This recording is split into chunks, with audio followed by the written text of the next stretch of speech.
United States Navy retired. In his last duty station, he was the Chief of Intelligence and Information Operations for the U.S. Navy's Pacific Fleet. He has also gone on to other things, including serving at the moment as a senior fellow at the Geneva Center for Security Policy, and to a prodigious output, notably through outlets like American Greatness, where he has a column, and a book he jointly authored with Dr. Bradley Fair entitled Embracing Communist China, America's Greatest Strategic Failure.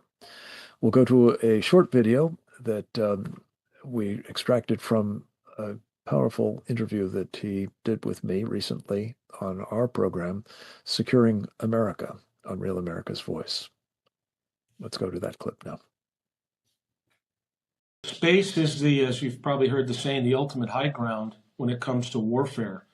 And all of our systems inside the U.S. Department of Defense are reliant upon space-based assets, satellites and precision targeting and navigation tools that come from space that allow us to know where we are precisely on the Earth, allows our ships and aircraft to be able to navigate from point A to point B, and allows, more importantly, the ordnance that we fire to get to the right intended target for the right effect. So it's really fundamentally important. And we have concepts like in the U.S. Navy, the CEC, this Combined Electronic Center. I'm getting the acronym wrong, but it's this ability where everybody's seeing the same information. A lot of that is really dependent upon space. It's absolutely critical, and China knows that. And so what they're trying to do is distributed maritime operations is another concept where everything is distributed, but we can all see the same data because it's all being relayed to us through space. If that gets taken away, we become blind, one, to where the threat is coming at us, so we could be defeated, but also we can become ineffective in what we're doing. So it's absolutely critical. Last month, the International Institute for Strategic Studies put out a report that talked about China's telemetry, tracking, and command capabilities in space diplomacy. And they just listed some basic facts.